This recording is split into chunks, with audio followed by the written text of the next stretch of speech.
안녕하세요. 베스트아이 코치 백기락입니다. AI와 공과하는 백기락의 지식 파이프 10번째 주제는요. 대세가 되어가는 추론 기술에 대해서 알아보도록 하겠습니다. 최근에 세계적인 AI 기업들이 정말 추론 기술에 정말 막대한 투자를 하고 있는데요. 도대체 추론 기술이 무엇인지 살펴보면 주어진 정보를 기반으로 새로운 결론을 도출하는 능력입니다. 쉽게 얘기하면 인간이 생각하는 방식, 논리적 사고하는 방식을 어떤 본따서 진행하는 방식인데요. 마치 우리의 신경망을 붙여서 인공신경망을 만들어서 지금의 AI가 등장을 했듯이 인간의 사고방식과 유사하게 접근을 해서 이런 추론 기술을 통해서 좀 더 정확한 AI를 개발하기 위함이 아닌가 생각을 합니다. 이 추론 기술이 일단 중요한 이유는 일단 이 추론 기술을 통해서 복잡한 문제를 해결한다거나 창의적 문제를 해결한다거나 또 우리가 이제 복잡한 어떤 것에서 일반화 시킬 수 있는 어떤 무언가를 뽑아낸다거나 그리고 이 추론 과정을 제가 실제로 볼 수가 있죠. 그 과정에서 설명 가능한 AI, 최근 이제 AI 윤리적인 측면에서 굉장히 중시하고 있는 부분인데요. 이런 설명 가능한 AI 또 그 과정을 봄으로써 이 결론에 대해서 우리가 얼마나 신뢰할 수 있을 것인가, 그리고 그 흐름이 연결적이고 맥락이 이해가 되는가 이런 것들을 볼 수가 있고요. 적은 정보에서도 좋은 결론을 내기 때문에 효율적인 학습 능력에도 도움이 되는 게 바로 추론 기술입니다.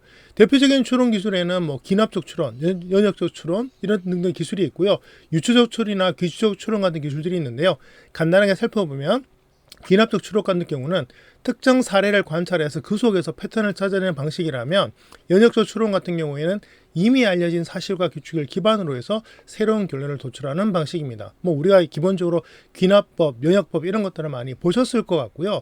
그 다음에 유추적 추론 같은 경우에는 비슷한 사례를 비교해서 유사한 결론을 내리는 방식, 그러니까 기본적으로 방법론을 가지고 또 새로운 방법론을 좀 유추하는 방식이라고 보시면 될 것 같고요.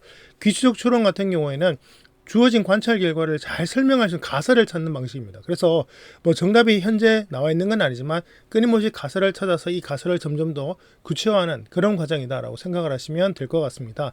이외에도 굉장히 다양한 추론 기법들이 존재하고, 최근에는 다양한 AI 기술들 덕분에 새로운 추론 기술들이 등장을 해서 현재 생성 AI를 굉장히 발전시키고 있는데요. 최근에 아주 재밌는 현상이 있었죠.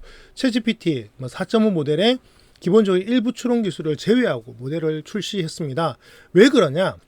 추론이라는 것이 굉장히 좋은 방법이긴 한데요. 속도와 비용 문제가 좀 심각합니다. 즉 굉장히 많은 연산을 하기 때문에 현재 대부분의 AI 회사들이 흑자를 내지 못하고 있죠. 막대한 돈은 들어가지만 돈을 충분하게 벌지 못하고 있습니다. 그런데 이런 추론 기술이 들어가서 정확성은 높이지만 그 정확성을 높이는 과정에서 막대한 비용과 에너지가 들어가기 때문에 여기에서 이거 좀 줄일 수 없을까라는 부분이 있고요. 두 번째로는 생각보다 사용자들이 추론하는 과정을 좋아하지 않는다는 거죠. 기본적으로 우리가 보통 검색 엔진을 사용할 때에도 1초씩 못 기다리는데, 여러분 써보시면 추론하고 있는 AI가 결론을 내기까지 수십 초 이상 걸리는 경우도 꽤 많습니다. 그래서 추론이 기본적으로 들어가게 되면 기본적으로 빠른 응답이 좀 감소하기 때문에 거기서 사용자들이 일단 불편해하고요. 그리고 실제로 추론이 많아진다고 해서 반드시 좋아지냐? 또 그것도 아닙니다.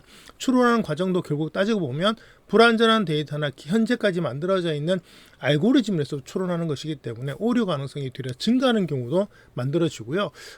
챗GPT 같은 경우에 이제 유료 모델 중에서 최근에 3천만 원짜리 모델도 출시를 했다고 하죠. 그런 점에서 볼 때 기본 모델과 특화 모델을 좀 분리해서 가져가는 그런 전략이 아닌가 싶고요.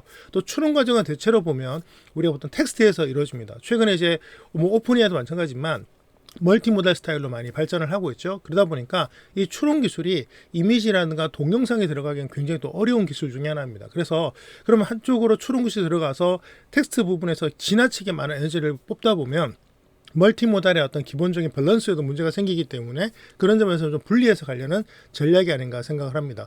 그래서 아마 챗GPT 4.5를 마지막 비추론 모델이라고 얘기하는 걸 보면 결국 오픈AI도 궁극적으로는 이 추론 모델을 더해서 앞으로 모델을 발전시키지 않을까 생각이 드는데요. 문제는 막대하게 들어가는 투자비, 장비의 어떤 인프라 이런 것들을 과연 오픈AI가 커버할 수 있을 것인가. 실제로 4.5 모델을 출시하면서 샘 알트만 같은 경우에 실제로 막대한 비용이 들어가고 충분한 GPU를 구하지 못하고 있다, 이런 말도 하고 있습니다. 그래서 그런 점에서 볼 때 그록이라든가 메타, MS 같은 세계적인 어떤 AI 기업들이 갖고 있는 인프라를 과연 오픈AI가 따라갈 수 있을 것인가라는 부분도 우리가 지켜봐야 되지 않을까 생각을 합니다. AI와 함께하는 지식을 탐구하기, 백기락 지식 파이프, 오늘 10번째 주제로 기본적으로 추론 기술에 대해서 살펴봤고요. 앞으로도 새로운 기술, 새로운 어떤 이론에 대해서 계속 공부해 보도록 하겠습니다. 감사합니다.